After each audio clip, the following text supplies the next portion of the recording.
Allô tout le monde, c'est David. Je vous enseigne en dehors parce qu'il fait tellement beau aujourd'hui. Et je voudrais bien vous enseigner de Plotin et le néoplatonisme. Alors, on a parlé déjà de Platon lui-même. On a parlé du moyen platonisme qui a engendré le gnosticisme. Mais maintenant, on va prendre le saut jusqu'à Plotin et la réimagination de la philosophie platonicienne. Dans la paragraphe que je vais lire dans quelques secondes, le spécialiste de la patristique, Edward Moore, cherche à définir le début du néoplatonisme.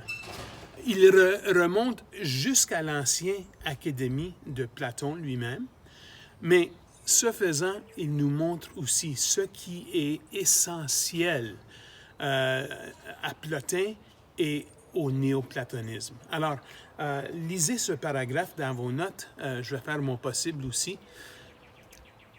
Les utilisations multiples et souvent contradictoires des idées platoniciennes témoignent de l'universalité de la pensée de Platon, c'est-à-dire de sa capacité à admettre une grande variété d'interprétations et d'applications. En effet, nous voyons déjà un indice dans les doctrines de Zénocrate, le deuxième chef de l'ancienne académie de Platon. D'un type de théorie du salut impliquant l'unification des deux parties de l'âme humaine. C'est-à-dire, Zénocrate pense que l'âme humaine a un côté céleste, la partie olympienne, et aussi la partie titanique, c'est-à-dire la partie terrestre. La tradition hermético-gnostique primitive est certainement, dans une certaine mesure, platonicienne. Et le gnosticisme ultérieur et la théologie chrétienne du logos le sont nettement. Alors, ce qu'on voit, une seconde de pause là, ce qu'on voit, c'est que la pensée platonicienne a influencé la pensée gnostique, aussi la pensée chrétienne, surtout sur le concept du logos, qui a été développé par Philon, le philosophe juif, mais qui a été aussi emprunté par les apologistes chrétiens, Justin Martyr, disons, et Clément d'Alexandrie.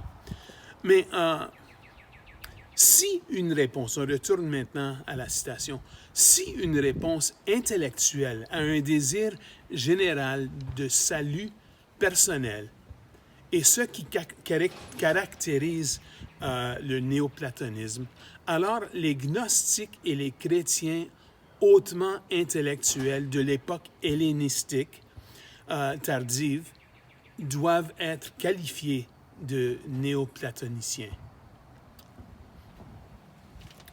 Cependant, si nous devons être rigoureux et définir le néoplatonisme comme la synthèse de diverses idées plus ou moins platoniciennes et une grande expression de la philosophie de Platon lui-même, alors Plotin doit être considéré comme le fondateur du néoplatonisme.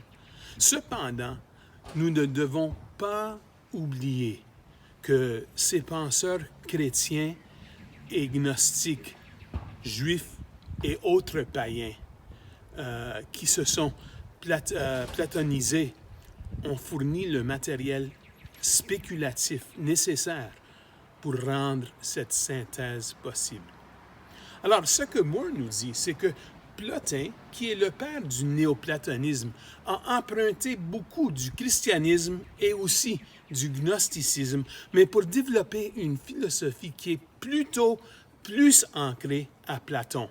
au moins à son interprétation de Platon. Alors, nous allons manquer l'importance de Plotin, qui a vécu entre 205 et 270. Nous allons manquer son importance si nous ne le considérons pas comme l'un des plus grands esprits créatifs de l'histoire humaine. Plotin a relevé le défi de rendre compte de l'émergence d'un cosmos apparemment inférieur et imparfait à partir d'un esprit parfait du divin. Comment expliquer comment que le monde déchu est apparu si c'est l'expression d'un Dieu parfait? Et il le fait en déclarant carrément que toute existence objective n'est que l'expression externe de soi d'une divinité intrinsèquement contemplative, connue sous le nom de l'un ou le bien. Plotin compare l'expression de la divinité supérieure à l'auto-expression de l'âme individuelle, qui procède de la conception parfaite d'une forme. Alors, on commence avec une forme, mais cette forme devient l'expression d'une âme. Et cette expression toujours imparfaite de cette forme dans ce monde matériel devient ainsi moins que divine. Alors, les âmes personnelles, les âmes des individus sont des âmes un peu moins que divins. Plotin était confronté à la tâche de défense de la véritable philosophie platonicienne telle qu'il la comprenait contre les incursions faites à son époque, surtout par les gnostiques, mais aussi par le christianisme orthodoxe. Au lieu de lancer une attaque en règle contre ces nouvelles idées, Plotin a pris ce qu'il y avait de mieux chez eux, à ses yeux, et a mis ses idées en accord avec son propre genre de platonisme. Alors, c'est de là qu'on voit l'émergence du néoplatonisme. Pour cette raison, nous sommes parfois surpris de voir Plotin dans un traité parler du cosmos comme un domaine de l'oubli et un domaine d'erreur, alors que dans une autre traité, il parle du cosmos comme l'expression la plus parfaite de la divinité. Il fait cela pour, d'un côté, apporter les idées gnostiques et chrétiennes dans sa pensée, mais aussi pour représenter la pensée de Platon lui-même. Maintenant, considérons Plotin et le cosmos platonicien. Le cosmos, selon Plotin, n'est pas un ordre créé, planifié par une divinité sur laquelle on peut imposer la charge d'engendrer le mal, car le cosmos est que l'expression de l'âme. Ça, c'est l'âme avec un A majuscule, c'est-à-dire c'est l'expression du divin. Alors, il faut faire une distinction entre l'âme, A majuscule, l'âme, A minuscule, pour bien comprendre ce que Plotin veut nous dire. Cette distinction, c'est entre l'âme avec l'A majuscule qui se manifeste en toute chose matérielle. L'âme est la source de toute la création. Et les âmes, en minuscule, les âmes individuelles, émanent de l'âme ultime.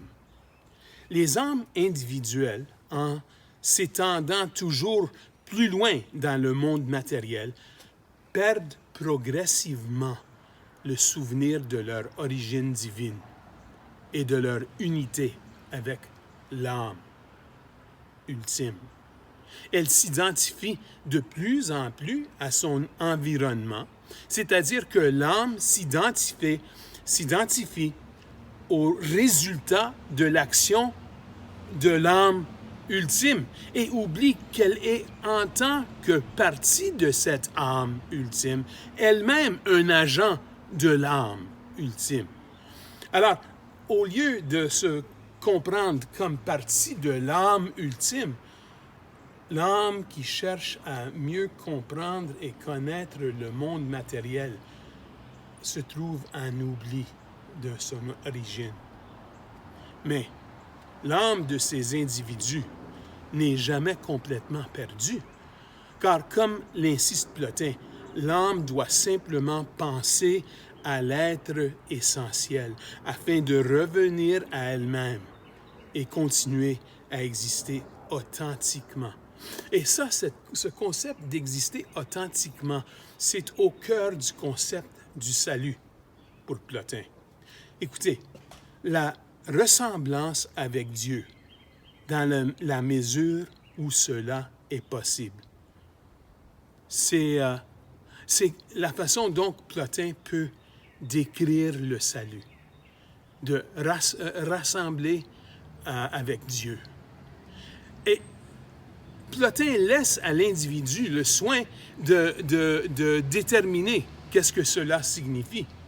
Mais la notion du salut de Plotin n'implique pas, comme celle d'Origène, un philosophe chrétien, un état éternel de contemplation objective de la divinité, comme si j'étais à part de cette divinité et je contemple cette divinité à l'extérieur de moi-même. Non, pour Plotin, la séparation entre l'homme et Dieu se brise, de sorte que lorsque l'âme perfectionnée se contemple elle-même, elle contemple aussi le suprême. Alors, c'est une existence authentique. Lorsque nous nous contemplons nous-mêmes, nous sommes déjà en contemplation de la divinité, selon Plotin. Maintenant, question de l'âme et le monde matériel.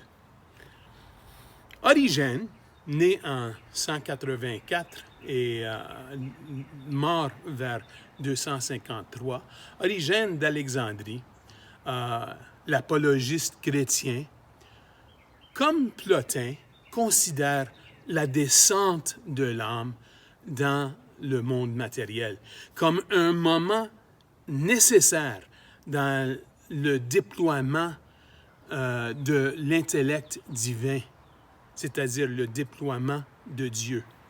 Pour cette raison, la descente elle-même n'est pas un mal, car elle est un reflet de l'essence de Dieu lui-même. Origène et Plotin attribuent à l'âme individuelle la responsabilité d'expérimenter cette descente comme un mal sur l'âme individuelle. Bien sûr, ces penseurs avaient respectivement des points de vue très différents sur pourquoi et comment l'âme expérimente cette descente comme un mal, mais ils avaient une chose en commun, que l'âme rationnelle va naturellement choisir le bien, toujours, et que tout échec à le faire est le résultat d'un oubli ou d'une ignorance acquise dans ce monde matériel. Mais comment cette défaillance s'est produite? Origène a donné une réponse qui, aux yeux de Plotin, devait être tout à fait insatisfaisante. Pour Origène, les âmes préexistaient en tant qu'êtres spirituels. Et quand ils ont voulu créer ou engendrer indépendamment de Dieu, elles sont toutes tombées dans l'erreur, jusqu'au moment de la venue du Logos incarné. Maintenant, cette vision a plus qu'une petite saveur gnostique, avec lequel Plotin, qui était un grand adversaire des gnostiques, serait certainement en désaccord. Maintenant, plaçons Plotin dans le courant de l'histoire philosophique. L'accomplissement le plus important et impressionnant de Plotin est la manière dans laquelle il a synthétisé l'expression pure et semi-mythique de Platon avec les rigueurs logiques des écoles philosophiques ultérieures. Que la pensée de Plotin ait dû faire le détour par des voies aussi follement mystiques et spéculatives que le gnosticisme et la théologie chrétienne du salut n'est qu'une preuve de sa clairvoyance, de sa rigueur et de son admirable humanisme. Il cherchait à inclure tout ce qu'il pouvait dans sa philosophie. Dans sa biographie de Plotin, Porphyre rapporte les dernières paroles de son professeur à ses élèves. Il dit « Efforcez-vous de ramener le Dieu en vous-même au Dieu dans le tout. » Nous pouvons prendre cette remarque dans un sens religieux, mystique ou extatique, mais on n'aura pas bien compris Plotin. Plotin a exigé le plus haut niveau de clarté intellectuelle dans le traitement du problème de la relation de l'humanité au principe le plus élevé de l'existence. Ce que Plotin nous demande, c'est de réinterpréter la philosophie platonicienne à son époque. Alors maintenant, nous allons voir comment que Plotin a eu tant d'influence sur la pensée d'Augustin. Merci.